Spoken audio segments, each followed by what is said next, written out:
ابتدا کردم به نام کردگار، خالق هفت و شش و پنج و چهار، آن خداوندی که هستی ذات اوست، هر دو عالم مصحف و آیات اوست. بعد از این گویم درود بر مصطفی، آن که عالم یافت از نورش صفا. السلام علیکم بیننده عزیز.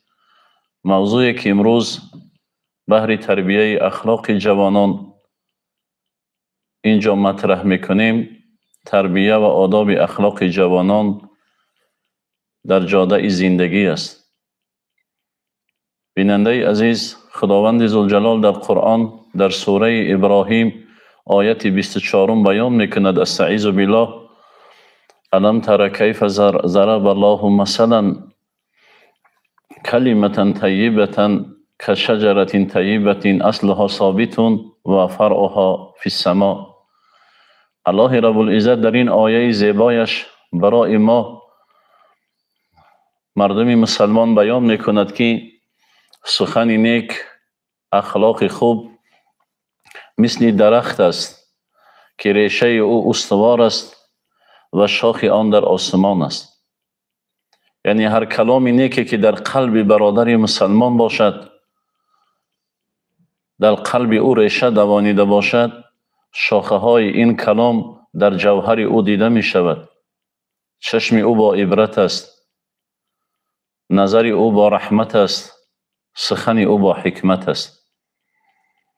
اما نفری که در جوهر خیش اخلاق را جا نداده باشد، اگرچه صورت زیبا داشته باشد، اما سیرت او در گفتارش، در زندگی و رفتارش اظهار می گردد. بزرگ می فرماید: اگر بیضه زاغ ظلمت سریشت، نه زیر طاووس باغ بهشت. به هنگام آن بیضه پروردنش، ز انجیر جنت دهی ارزنش. دهی آبش از چشمه سلسبیل، بدان بیضه دم گرزن جبرائیل. شود عاقبت بیضه زاغ زاغ، کشد رنج بیهوده طاووس باغ. بیننده عزیز، اینجا مثال میزند پرندگان را این علامه، یعنی تخم بدسریشت را اگر در جوهر نیکسریشت بمانی، جوهر نیکسریشت این تخم بد را نیک کرده نمیتواند.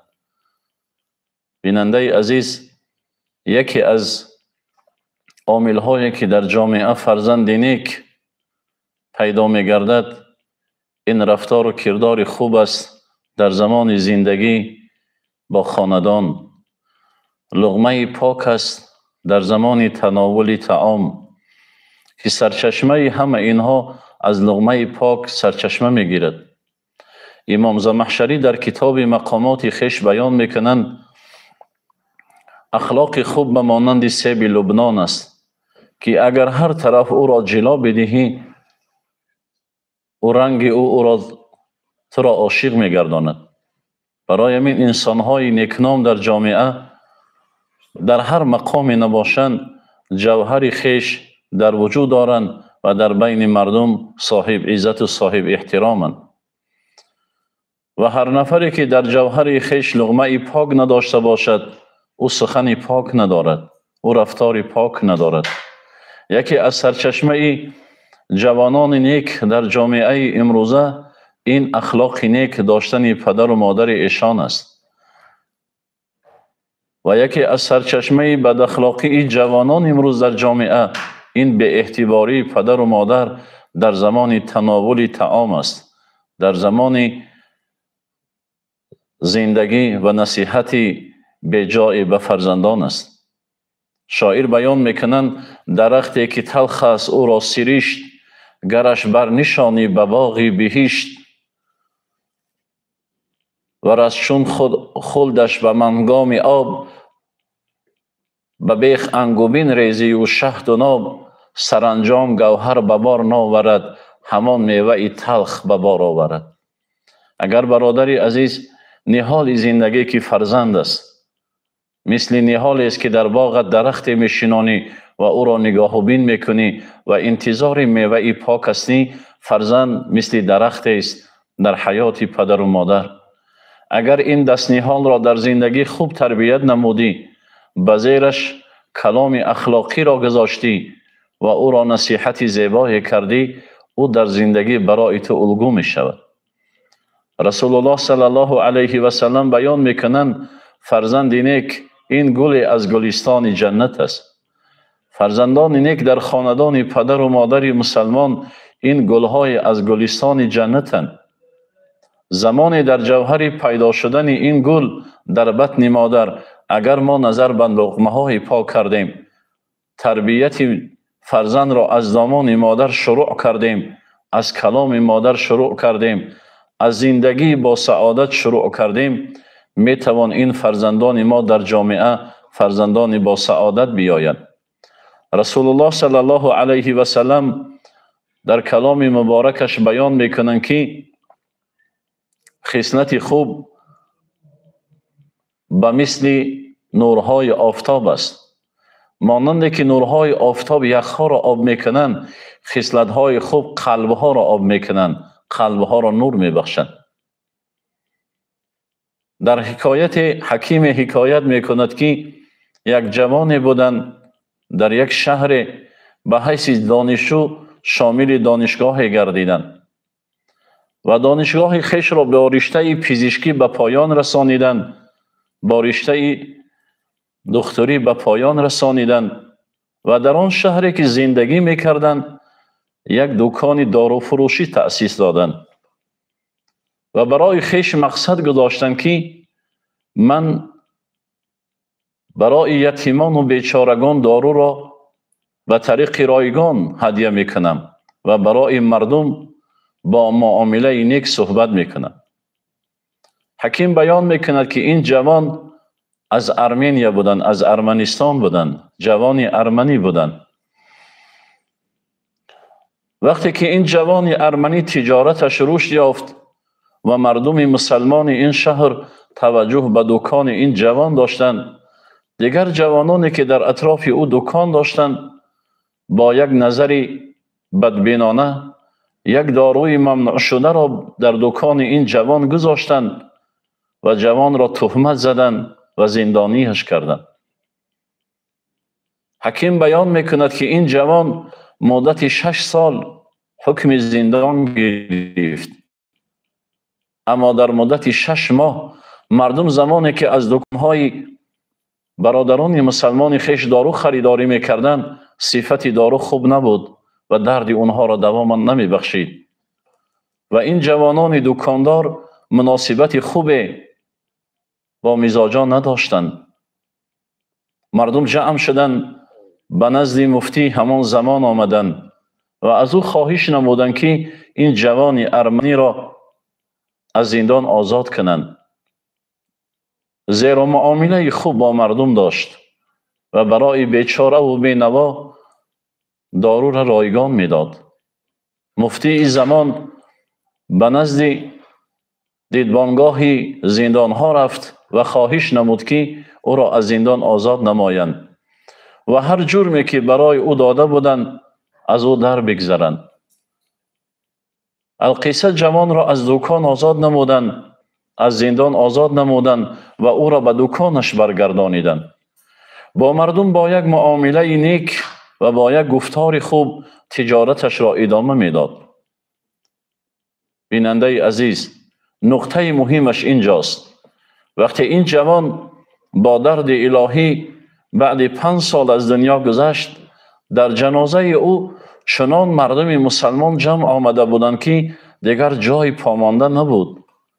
مسلمانان می گفتند باید این جوان را در قبرستان مسلمانان به خاک سپارید، اما مردمی که در دین نصرانیت بودند می گفتند این جوان ارمنی را ما در قبرستان خودمان به خاک می سپاریم. یک مرد عارف در این منظره زیبایی که مردم را دیدند تلاش میکردند برای که او را در قبرستان به خاک بسپارند، مسلمانان می گفتند که این را باید در قبرستان مسلمانان بسپاریم و نصرانی ها می گفتند نه، ما در قبرستان خودمان این را به خاک می سپاریم. جانب فرزندش گفت عارف پرسید از فرزند خویش هیچ میدانی مسلمانی به چیست؟ مرد عارف جانب فرزندش گفت بچه جانم میدانی که مسلمانی به چیست؟ صدق و بی‌آزاری و خدمت به خلق، هم عبادت هم کلیدی بندگی است. گفت بچه جانم مسلمان کسی است که راستگو باشد، دلی بی‌آزار داشته باشد، زبانی بی‌آزار داشته باشد. در برابر این مسلمان باید در حیات و زندگیش خدمتگار مردم باشد، خدمتگار خلقش باشد، فایده اش برای جامعه اش، برای وطنش برسد. هم عبادت هم کلیدی بندگی است، هم خدا را عبادت کند، در بندگی الهی را به جا می آورد. این جوان وقتی سخن پدر مبارک را شنید برای پدرش جوابی بسیار حکمت آمیز گفت لیک این معیار اندر شهر ما یک مسلمان است، آن هم ارمنی است. گفت پدر جان من خلاصه کردم که در این شهری که ما زندگی میکنیم یک مسلمان بوده است، همین جوان ارمنی که از دنیا گذشت. زیرا این در تجارتش دروغ نداشت، با مردم معامله این نیک داشت، پروردگار ذوالجلال را عبادت میکرد و دل کسی را نمیرنجانید. جوان عزیز، امروز شکر کنیم که در این وطن عزیزمان آسودگی و صلح و ثبات پایدار است. امروز بهترین دانشگاه و دانشکده ها قامت افراختند. در سطح عالی از جانب پیشوای معظم ملت در خویش را برای جوانان این ملت باز نمودند و استادان به یک چهره باز در فضای صلح و آرامش وارد این دانشگاه ها می گردند تا برای نسل جوان، برای باسواد کردن جوانان این ملت سهم گذاشته باشند. اما افسوس صد افسوس که جوانان رو به علم نمی آرند، رو به اخلاق نمی آرند. امروز می بینیم مکتبان بهترین در گوشه و کنال مملکت از جانب پیشوای ملت در خویش را برای خواننده اش باز می گرداند. اما مردم، جوانان بی‌طرفی را ظاهر میکنند و محبت به علم ندارند. برادران عزیز، بیننده عزیز، این وظیفه هر یک مسلمان است که فرزندش را خوب تربیت کند، اخلاق خوب برای او بیاموزد و او را در جوهر اخلاق، در جوهر ادب، در جوهر دین تربیت نماید. اگر ما و شما در این جاده سهم داشته باشیم و از پدر و مادرمان درس زندگی آموخته باشیم، خداوند ذوالجلال در این دنیا زندگی آسوده و در آخرت جنت را برای ما نصیب می‌گرداند. از بایزید بسطامی رحمه الله پرسیدند این مقام عالی را در زندگی از چی به دست آوردی؟ گفت از احترام مادرم، از دعای مادرم. مولانا بیان میکنند گفت یک قطره اشک مادرم شاهد مقصود آمد بر دلم. گفت یک قطره اشک مادرم در رحمت الهی را برای من باز کرد. گنج ها در دیده این نمناک اوست، این گوهرها اشک های پاک اوست. شام ها چون باز خفت مادرم بود در پایان پایش بسترم. گفت زمانی که مادرم در خواب می رفت من در پایان پای مادرم بسترم را می گذاشتم که مبادا مادرم بیدار شود و چیزی طلب کند و من در خواب بمانم. ای جوان این صاحب خرد، آیا در زمان پیری رنج های مادرت را پیش نظر آوردی؟ آیا میدانی که این بزرگی و این حشمت و این دارایی تو در این دنیا از دعای پدر و مادرت است؟ آیا میدانی که پدر و مادر تا به این زمانی که تو اینقدر جوان پهلوان و دارا و صاحب مال شوی چه زحمت های کشیدند؟ پس نصیحت مادر را باید فراموش نکرد. هیچ پدر و مادر نمیخواهد که فرزندش در زندگی، در حیات جنایتکار باشد. هیچ پدر و مادر نمیخواهد فرزندش بینماز باشد. هیچ پدر و مادر نمیخواهد که فرزندش برای ملتش، برای سرزمینش خیانت کند.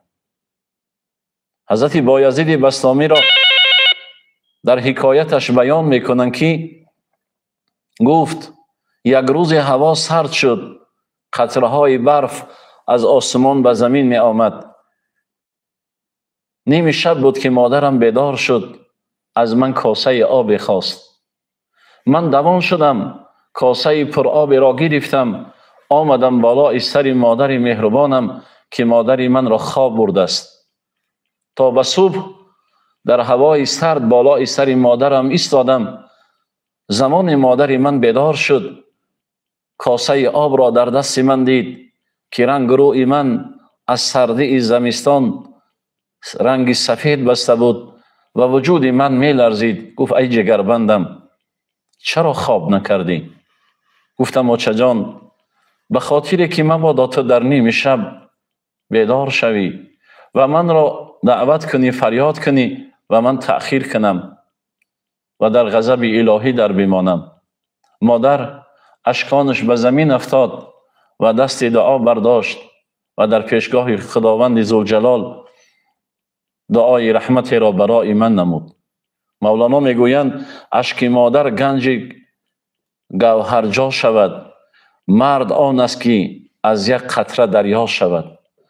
مرد مثل این بایزید بسطامی است که در زندگی قدر پدر و مادرش بداند و در جامعه کوشش کند که برای پدر و مادرش یک الگوی باشد.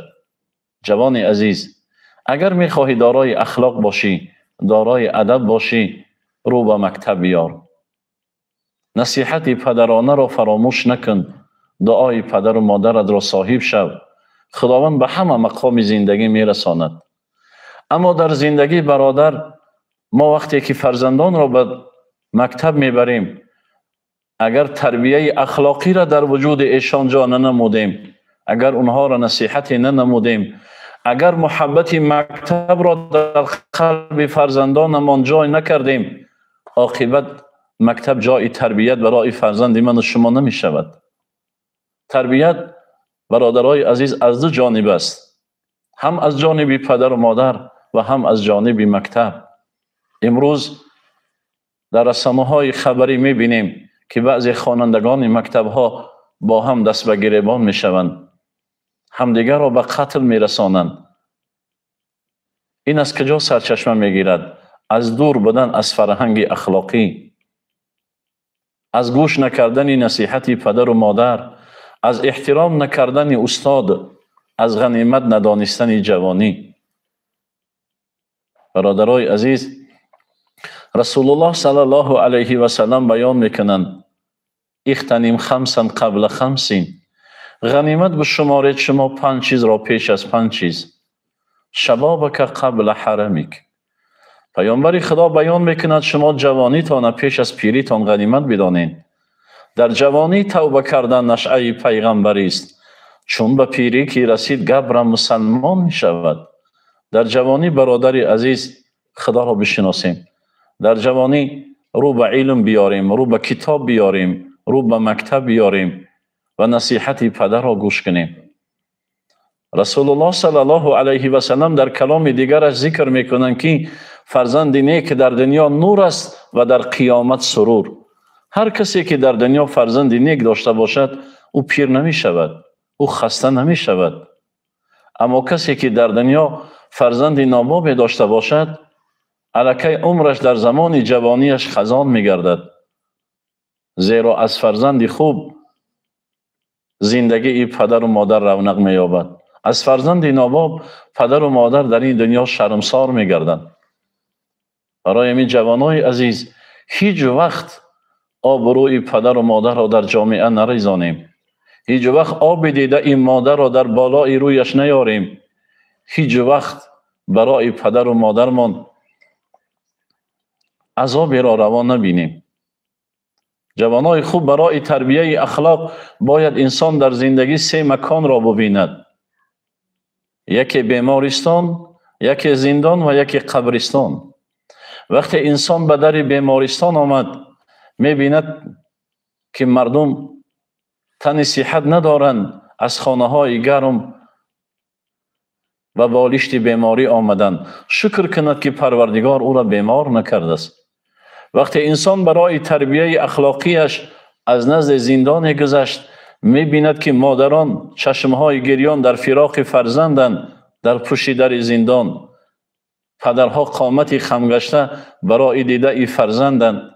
طفلکان برای دیده پدر و مادرند. باید عبرت بگیرد و دست به جنایت نزند، دست به حرام نزند.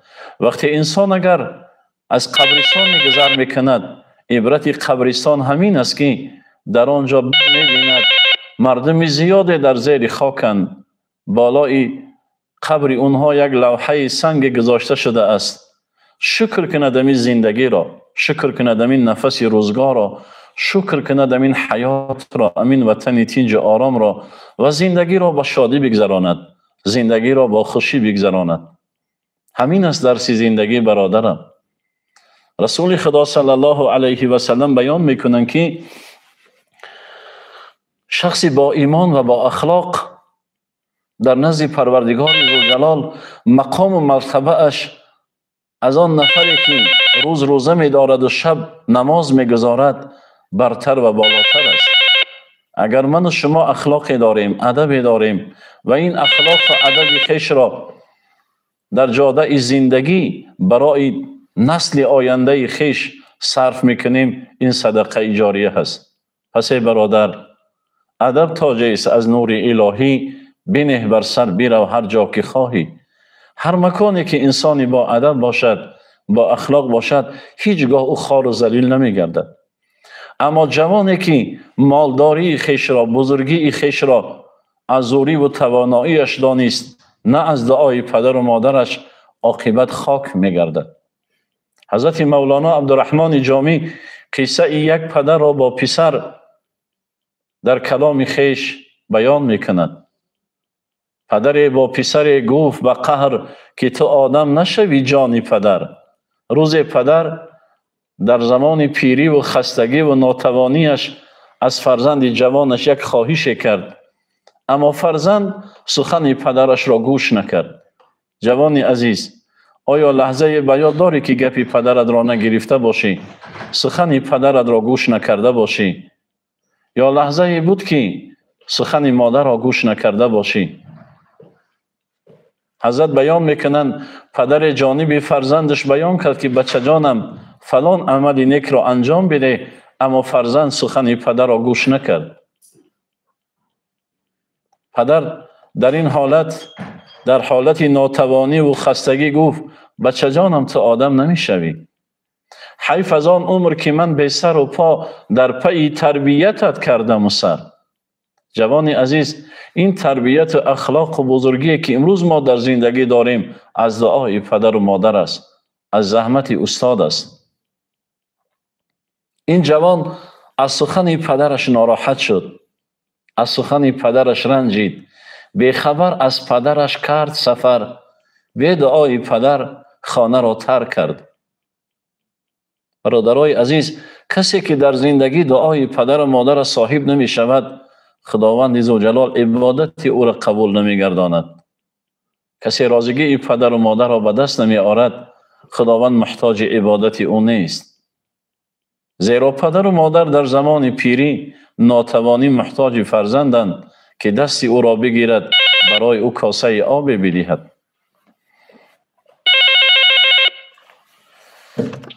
نبی سلام علیکم. علیکم السلام. اگر یک سوال داشتیم. مرحبا. امیر آداب و اخلاق حمیده چی رو میگویند؟ آداب و اخلاق حمیده در جوهر انسان از سخن خوب، از رفتار خوب، از کردار خوب سرچشمه میگیرد. آداب و اخلاق این از دامان مادر است، از زندگی و حیات مادر است، از تربیه پدر صالح است، از معلم خوب است. بیننده عزیز، مولانا حکایت میکنند این فرزند در ملک غریبی رفت، عاقبت شوکت والا یافت. عاقبت قدر و منزلت او بلند گردید در آن شهر و صاحب آبرو و عزت گردید. صاحب زر شد و صاحب زر. عاقبت مال و دارایی برای او نصیب گردید و روز او را در این شهر امیر تعیین کردند. بعد چند زمان امر فرمود به احضار پدر. چند نفری را دعوت کرد. گفت در فلان دهه یک مرد سال خورده زندگی میکند. نگفت پدرم است. گفت او را به نزد من بیارید. نفران امیر به نزد این پدر آمدند و او را گوشزد نمودند که در شهر ما یک امیر آمده است و شما را دعوت میکند. مولانا میگویند پدر آمده از راه دراز نزد حاکم شد و بشناخت پسر. این پدر خسته و ناتوان از راه دراز آمد، نزد حاکم رسید، شناخت که همین پسری بدخواه و بی‌ادبش حاکم تعیین شده است. لبیک. السلام علیکم. علیکم السلام. الو. سلام علیکم. استاد عزیز، اخلاق خوب از کجا سر می شود؟ اخلاق خوب همین را برای ما جوانان میفهموندید. اخلاق خوب برادری عزیز از لقمه پاکی پدر و مادر سرچشمه میگیرد. وقتی این پدر دید که فرزندش حاکم تعیین شده است، بالای تخت است، پسر از روی خودخواهی و کبر نظر افکند به اندام پدر. این جوانم از بالای منبرش پایان نشد. اندام پدر شدید که لباسهای کهنه دارد، کفشهای شکسته دارد. جانب پدر گفتی که تو آدم نشوی، تو کنون دولت و جاه هم بینگر. گفت ای پدر، تو یاد داری که من گفتی که آدم نمیشوی؟ اکنون نظر کن این دولت و این مقام و منزلت و این اسبهای زیبا و این خادما را در گرد من در خدمتن. مولانا میگویند پیر خندید و بجنبانید و سر، گفت آن نقطه برون شد از در. پدر وقتی این کلام فرزند بی ادب را شنید کمی خنده کرد و گفت بچه جانم، همان زمان سخن من از دهانم بیرون شده بود. رسول الله صلی الله علیه و سلم بیان میکنند دعای پدر و مادر در حق فرزند مانند تیری که از کمان میبراید و در نشان میرسد در پیشگاه پروردگار قبول میگردد. ای جوان عزیز، از دعای پدر و مادرت بترس. در زمان پیری او را آزار نده. بهترین درس زندگی برای جوانان همین است که سهم خویش را در جامعه و در وطن و ملت و سرزمین توسط علم و دانش و مالشان میگذارند و مردم میگویند که این فرزند فلانی است. برای پدر و مادر در زمان پیری از این دیگر مکافاتی بلند نیست.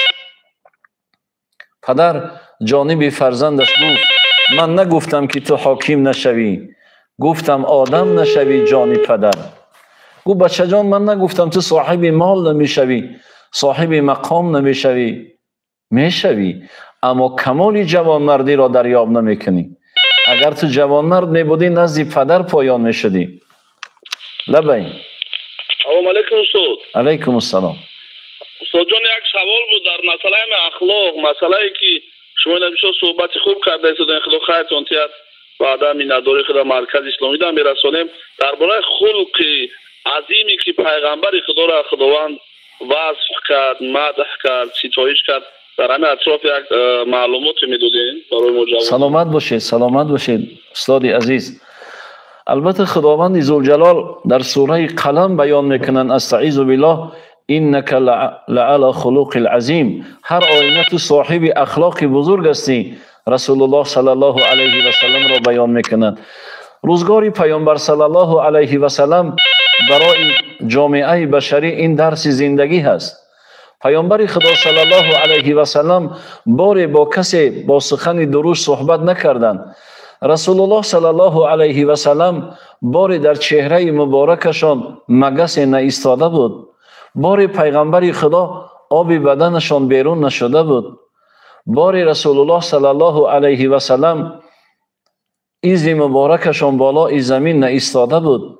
رسول الله صلی الله علیه و سلم رحمت للعالمین است. هر نفر جوانی که مکتب رسول الله را برای خود درس زندگی قرار بدهد در دنیا و آخرت شرمنده نمی گردد.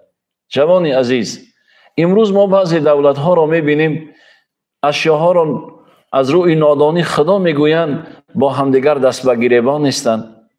اما ما کتاب مقدس قرآن در بین من و شماست، از او درس عبرت نمیگیریم، سرچشمه زندگی را از او نمی آموزیم. برای من برادری عزیز، بهترین درس روزگار این اخلاق ادب را از کتاب آموختن است، از زندگی را از کلام آموختن است. لبین الو لبین. السلام علیکم رحمت الله و برکاته. علیکم السلام. الو لبین. استاد عزیز، در زمان حاضره از چه گونه دوست باید دوری جوییم؟ سلامت باشید. در زمان حاضره برادری عزیز، اگر دیدیم که انسانی بد اخلاق و بد رفتاری هستند که عقیده های ناپاک دارند و مردم را با عقیده های ناپاکشان از پرستش الهی، از پیروی از مذهب حنفی باز می‌دارند، از آنها باید فرزندان را دوری بجوییم. زیرا امروز نفرانی هستند که با نام دین حرف میزنند اما اخلاق رفتارشان از دین بیگانه هست. بزرگ می‌فرماید خواجه دریاب که جان در تن انسان ادب است، خواجه انوار دل و دیده ای مردان ادب است. پیشه ارباب خیرت مایه ایمان ادب است، لاجرم پیشه مردان سخندان ادب است. بهترین درس زندگی برای انسان در برابر دیندار بدنش، در برابر مالدار بدنش، در برابر مقامدار بدنش ادبدار بدن است. آدمیزاد اگر بی ادب است آدم نیست. فرق ما بین بنی آدم و حیوان ادب است. اگر انسانی که در هر مقامی نباشد دارای ادب باشد، او در نزد مردم الگو هست. لبین. الو سلام علیکم. الو سلام علیکم. الو سلام علیکم. علیکم السلام. علیکم السلام. الو سلام علیکم. علیکم السلام. استاد گرامی، ممکن باشد از سوال پرسیم؟ مرحبا بگو برادر. الو مرحبا بگو برادرم، بگو. یا سوال پرسیدیم؟ مرحبا، گوش میکنم.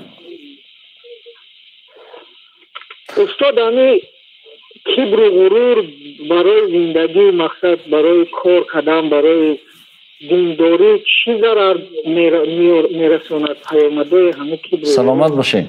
سلامت باشین. سلامت باشین. برادرای عزیز، همین غرور، کبر، اینها عملهای شیطانی هستند که انسان در هر مقامی باشد اگر با غرور و با کبر، با این غریزه های شیطانی زندگی کند، دین او در قلب او کاسته می گردد. برادرای عزیز، امروز اگر یک مثال زندگی بزنیم، همه ما و شما در زندگی معاش خیش را از کارت بانکی می گیریم. نفقه خورم از کارت بانکی معاش می گیرد، کارمند دولتی هم و مرد مالدارم پولش را در کارت بانکی می ماند. یک مرد مالداری را حکایت میکنن که داخل دکان شدن و از دکان مالهای زیادی را انتخاب کردن، به نزد جوان فروشنده آمدن، با یک غرور، با یک کبر کاردش را دراز کرد، گفت مبلغ این مال را از این کارد بگیر. این جوان فروشنده زمان کارد به دستگاه اشارت نمود، از جانب دستگاه صدا آمد مبلغ شما کافی نیست.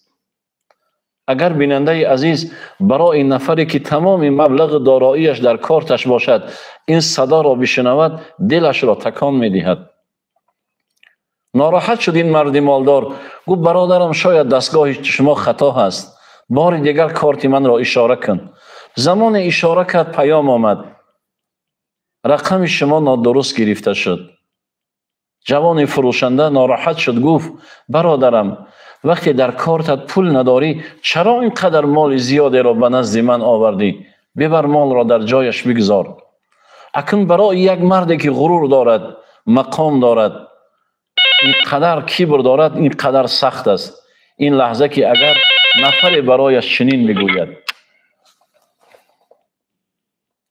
جوانی فروشنده گفت برادرم شاید شما کاردتان را در زیر تلفن موبیلیتان ماندید و مبلغ‌های شما سوختند، رقم‌های شما نابود شدند.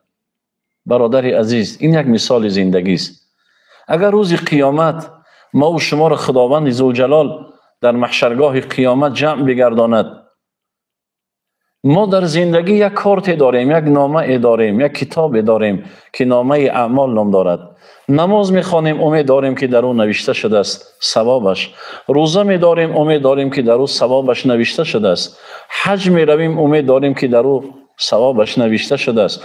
زکات میدهیم، امید داریم که در او نوشته شده است. خیر میکنیم، امید داریم در او نوشته شده است. اگر هاتف جنت صدا بزند ای فلانی نزدیک بیا، ما با نامه اعمالمان به نزد او حاضر شویم. نامه ما را بگشاید و بگوید برادرم در نامه ای تو ثواب نماز دیده نمی شود. آیا چی حادثاتی در ما و شما رخ می دهد؟ اگر بگوید برادرم در نامه اعمال از ثواب روزه دیده نمی شود، یا بگوید برادرم ثواب خیر و حج در نامه اعمال دیده نمی شود، اگر هاتف بگوید برادرم ثواب نمازهای تو را کبر دنیا هم سوخت، ثواب حج تو را ریاء دنیا سوخت، ثواب خیر تو را لقمه حرامت هم سوخت، پس چیکار میکنی برادر؟ اگر ما عبادت میکنیم خدا را، اگر حج میرویم برادر، اگر روزه میداریم، اگر عمل خیر انجام میدهیم، کوشش کنیم که از حرام کرده ها دور باشیم، لقمه ها را حرام نکنیم، اخلاقمان را اخلاق محمدی بگردانیم. افتادگی آموز اگر طالب فیضی هرگز نخورد آب زمینی که بلند است. هر انسانی در دنیا در زندگی خاکساری را برای خود پیشه کند، افتادگی را برای خود پیشه کند، او رحمت خدا را دریافته است. اما کسی در زندگی دنیایش از روی مالش، از روی مقامش، از روی اولادش کتگی را، خودپسندی را، کبر و غرور را برای خود درسش قرار بدهد، مثل زمینی بلندی که خشک میماند، این از رحمت خدا خشک میماند. رسول الله صلی الله علیه و سلم بیان میکنند که اخلاق خوب و رفتار و کردار خوب این ثمره کامل بودن ایمان امتم است. اگر هر نفری ما و شما دعوای امتی میکنیم، کوشش کنیم برادرای خوب اخلاق نکو داشته باشیم. اخلاق خوب یکی از مهمترین ارزش های انسانی است. رسول الله صلی الله علیه و سلم بیان میکنند من برای تکمیل کردن اخلاق نکو از جانب پروردگار فرستاده شدم. اگر هر کسی که به کلام های رسول الله صلی الله علیه و سلم دست میزند، حدیث های رسول الله در جوهر زندگی اش میخواند و عمل میکند، او روز قیامت از شفاعت این معلم بشر برخوردار میگردد. اما ما دعوای مسلمانی کنیم، دعوای ایمان کنیم، عبادت کنیم، مسجد برویم، نماز بخوانیم، اما در مسجد و در مکان و در وطن و در ملت و در جای جمعیتی اگر اخلاق نداشته باشیم، ادب نداشته باشیم، چی جایی است که دیگر دعوای ایمانداری میکنیم؟ برادر عزیز، فرزندان را خوب تربیت کنیم. پیشتر در بین مردم ما یک کلامی بود. پدرها و بابیها پیشتر میگفتند بچه جانم همین عمل را انجام نده که اوبال است. مردم از کلمه اوبال میترسیدند و همدیگر را میگفتند فلانی گفت که اوبال است. از او کلمه اوبال را شریعت میدانستند و از حرام دور میشدند. امروز افسوس و صد افسوس که این کلام ها را دیگر در بین جوانان نمیبینیم. جوانان امروز تقلید به عالم غرب کرده ایستادند. ما پیش از آن که فرزندمان را به مکتب میبریم باید اخلاق حمیده را در گوش او جای بنماییم که بچه جانم وقتی در کوچه گذر میکنی از خود کلان را سلام بده. وقتی در کوچه یک پرتوی را میبینی که برای مردم، برای مسلمانان ضرر وارد میکند، او را از راه دور بگردان. پیامبر خدا صلی الله علیه و سلم بیان میکنند اگر شما یک سنگ را از راه دور کردن میدانید که چقدر ثواب دارد، هر آینه او را با پاچنه با دستانتان قامت را خم میکردید و او را میگرفتید. جوان عزیز، آیا من و شما برای تربیت ایمانی امان سنگ را از راه دور کردیم؟ آیا عملی نیکی انجام دادی؟ اگر انجام داده باشی برایت سعادت روزگار است. در یک سفر به شهر بخارا رفتیم. وقتی از مدرسه میر عرب دیدن کردیم، داخلی 114 حجره دارد. یعنی هر یک حجره او با نام یک سوره قرآن است. 114 سوره در قرآن است. اما درهای مدرسه بسیار خرد بودند. قامت را خم میکردی و وارد میشدی. از استاد پرسیدم چرا درهای مدرسه را بلند نکردید و درهای مدرسه این قدر پستند؟ گفت این یک حکمت دارد. هر نفری که این دانشگاه ما، این مدرسه میر عرب به خاطر تعلیم علم آمد، در اینجا سرخمی را می آموزد. یعنی اینجا سر و خم می کند، وارد درس می شود و برآمدنش هم با سرخمی هست. یعنی افتادگی را می آموزد. این باور کنید جوانای عزیز، یک درس زندگی است. وقتی من و شما در زندگی افتادگی را برای خود کسب میکنیم، برای فرزندمان می آموزیم، برای او اخلاق حمیده نشان میدهیم، برای او الگوی زندگی است. شاعر بیان میکند دامن عقل و ادب گیر که در راه یقین، بر سری گنج وجود تو نگهبان ادب است. هر انسانی که اگر گنج ها را از کتاب زندگی، از مکتب زندگی آموخته باشد، در وجود او این ادب باقی میماند. سرمکش از خط فرمان نگهبان، عجبا زان که مقصود خداوند ز انسان ادب است. مقصدی آفرینش این عالم، مقصدی روان کردن این کلام الهی و این معلم بشر آن است که انسانیت در دنیا در دایره ادب زندگی کند، در دایره اخلاق زندگی کند و برای فرزندش این درس زندگی را گفته باشد. گر هوای هوسی سایه یزدان داری، به حقیقت شرفی سایه یزدان ادب است. رهروانی که به مقصود رسیدن به کام، همدم و هم نفس و مونس ایشان ادب است. اون مردمی که امروز نامشان در زندگی باقی مانده است، از اونها فقط سخن است، کلام است، نه مال دنیا. برای این برادر عزیز، برای فرزندانمان درس زندگی سخن را باقی مانیم، در گوش ایشان این کلام ها را برسانیم. بعضی نفران صاحب خیرت را وقتی در صحبتشان می نشینی، از عالمان گذشته یاد میکنند که فلانی چنین سخن میگفت. یعنی او در قلب او نقش بسته هست و امروز این نقش بیرون می شود و به قلب دیگران می رسد. آدمیزاد اگر بی ادب است انسان نیست. انسانی که اگر در زندگی ادب ندارد، اخلاق ندارد، او با هزار کس تنها هست. اگر با هزار کس همنشین باشد، همون خصلت بد او، همون رفتار بد و کردار بد او را در نزد مردم میشناساند. برای همین جوان عزیز، اگر میخواهی که دامان ادب بگیری، از مکتب زندگی ادب بیاموز که روز جوانیت میگذرد، روز این دوره طلاهیت میگذرد، دامان پیری به سراغت میآید. لبی الو لبی. السلام علیکم. علیکم السلام. اکادمی هستید؟ مرحبا. سلام علیکم. سلامتی خواهم. سلامت باشه. این رئیست می حضور کنه اکادمی؟ بله. اگر چطور کنید؟ مرحبا. یعنی مسئله زندگی در مقصد از زندگی دوست داریم، یک بار دیگه مقصد خیر برای کمی گیریم. همون مولای محلاشون حتمی آوردن که خود مولا گرفتن. برادر عزیز، این سوالی ریاست فتوا اسلامی است. این سوال است که این را از ریاست فتوا میتونید جواب جستجو کنید.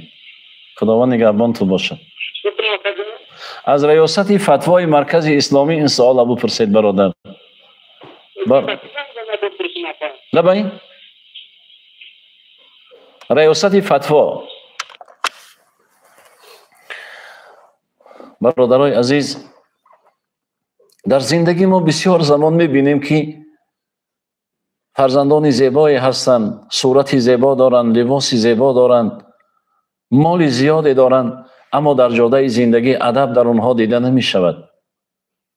بی‌تمیزی های آدم از سخن پیدا شود، پیسته به مغز اگر لب وا کند رسوا شود. مغزی همین جوهر انسانی برادر این ادب است، این اخلاق است. ما عبادت میکنیم، نماز میخوانیم، مسجد میرویم. اگر مسجد رفتن و نماز خواندن و عبادت کردن اخلاق من و شما را تغییر ندهد، به درد کسی نمیخورد. این الصلاة تنها عن الفحشاء و المنکر. نماز باید انسان از کارهای بد نگاه بدارد. اما بعضی نفران را میبینی در جامعه نماز میخوانند، در زبانشان دشنام دارند. نماز میخوانند، در زبانشان گفتار ناخوب دارند. یعنی همین عبادت نماز و روزه و حج دل اونها را تبابت نکرده است. اخلاق بد از وجود اونها بیرون نکرده است. برادری عزیز، وقتی ما رو به عبادت میاریم، رو به نماز میاریم، رو به مسجد میاریم، یک بار نظر کنیم که این منظره الهی است. این گوشه از گوشه های جنت است. این مکان است که کسی جا ندارد. شاه هم میتونه در اونجا وارد شود، گدا هم. فقط اینجا ادب الهی باید رعایت شود. چند روزی که در این خانه تنگ مهمانی، با ادب باش که خاصیت مهمان ادب است. ما در زندگی در یک دنیای تنگ قرار داریم. اینجا مهمان هستیم. یک روز از اینجا با سفر داریم. برای این اخلاق ادب را در زندگی سرمایه زندگی خیش قرار بدهیم. امروز بعضی مردم را میبینیم حتی در مسجد ادب را رعایت نمیکنند. در مسجد وارد میشوند، با تلاوت و با ذکر مشغول نیستند. با همون تلفن های موبیلی با تماشای عمل های ممنوع سر و کار دارند تا زمان انجام آغاز نماز را. برادری عزیز، اگر ما و شما بتونیم با همین تلفن موبیلی من قهر کنیم، مسجد آمدیم همین همراه من وارد نکنیم، با خدا صحبت کنیم، قلب های ما نور میگیرد. اما افسوس و صد افسوس که بعضی نفران را در این عبادتگاه میبینیم با یک غرور وارد مسجد میشوند و مردم را با پایهای خیلی زیر میکنند، بالای سر مردم به صف پیش میآیند. یا زمانی که نماز تمام شد بی ادبانه بی دعا وارد میشوند، بیرون میبرایند، مردم را زیر میکنند. در اونها جوهر نماز دیده نمیشود. نماز کسر صدق صفا نیست اگر در کعبه بگذاری رنبا نیست. نمازی که انسان اخلاق ندهد، مسجدی که انسان تربیت نکند، حجی که انسان اصلاح نکند، لباس کبر از او بیرون نکند، لباس تقوا را ببری او نکند، او برای او فایده ندارد. ترسم نرسی به کعبه اعرابی، آن ره که تو میروی به ترکستان است. برای من دوستای عزیز، وقتی ما کمر به عبادت میبندیم باید از حرام کرده ها دست بشوییم. یک عالم نصرانی در یک گفتارش می نویسد که ما زمان توبه کردن من وارد عبادتگاه همون می شویم، در اونجا یک تاقچه است که سر خود را در اونجا وارد میکنیم، از آن طرف آن پیشوایمون ما را با خدا پیوست میکند و توبه میکنیم. اما میگد من حیران به مسلمانانی که در یک روز 5 بار طهارت میکنند، وارد عبادتگاه میشوند، با خدا گفتگو میکنند، اما بیرون میبرایند، دایره اخلاق در اونها دیده نمیشود.